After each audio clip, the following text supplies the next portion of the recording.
say are some of the concepts that you were discussing in your book 15 years ago that have stood the test of time? And what are some that you think looking back, you have revised your views on pretty substantially? Sure. So I think the constant is approaching the markets from a systematic point of view. For myself, a lot of discretion, while maybe around the edges is okay, being a full discretionary based trader, it just doesn't work for me. I need a framework that is quite systematic in its format and in its basis, and that has not changed in my philosophy over those 15 years since publishing the book. Also, being honest with yourself, what works and to what extent does something work, and if it doesn't, that's fine. Move on. Don't try to curve fit something. Don't try to over optimize a back test or a simulation just to get a positive result to pat yourself on the back and say, yeah, this is great. Because guess what? You're just going to be disappointed out of sample when you apply it to real world. So that I think the philosophy has stayed the same. The methods, I would say, where I looked at, let's call it momentum from 20 or 30 different ways, whether it's channel breakouts, moving average crossovers, volatility breakouts, they lead to more or less a correlated result.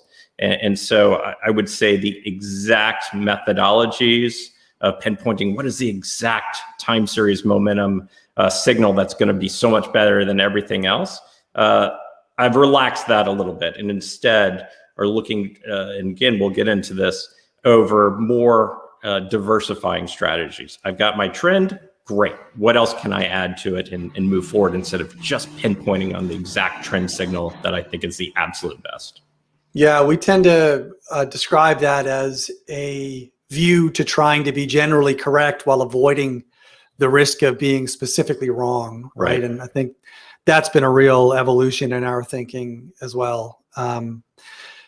I think I'm curious about how systematic managers come to become systematic thinkers. Like, what is it about their life experience that led them to having strong confidence in systematic methods over discretionary approaches? And so what led you to that?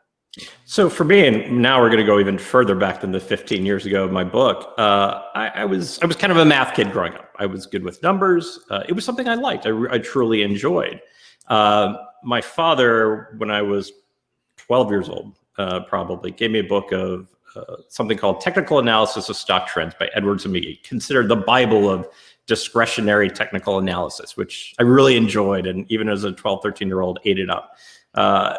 And then over time, I discovered, even as a 15-year-old, trading strategies, systematic trading strategies. I remember I got something in the mail on a bond system, and you follow these rules, and it makes a lot of money, and awesome. And then we're all millionaires, and everything's fine.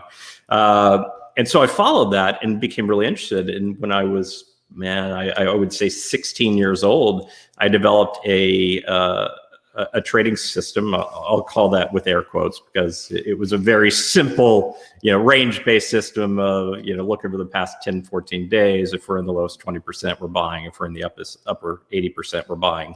And this is before my experience with, more heavy-duty back testers, if you will, on the software side. But I did paper trade it for a month or probably even 2 months even, and 8 in a row trades. Tons of money. It was great. And oh, my parents, 8 in a row over 2 months. Just imagine the lesson that you're learning, the reinforcement you get, trade after trade goes right. Yeah, exactly.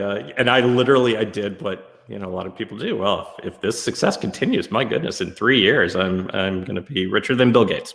And of my parents, who were just incredibly supportive of my endeavors, we opened up a futures trading account. And I was going to trade the 30-year future, put in my first trade, followed the rules, and immediately dropped money.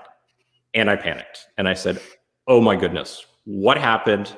After 8 in a row, how could I lose? I thought I had figured it all out. And that failure, if you will, was really a great reflection over, okay, wait a minute. I've got to think about how to do this better. What can I do have even more confidence than 2 months of a back test. And I went to college, went to the University of Pennsylvania, which in a finance program, which was very strong and very academic. And so between the academic nature of finance and my practical nature, again, even in college, started to really get interested in systematic trading. And at that point, you had more public software for back testing and started to do data acquisition and further back tests of 5 years, 10 years, which compared to what I was doing in high school was a giant leap on the analysis side. So it kind of continued from there. I was always interested, and it just kind of progressed.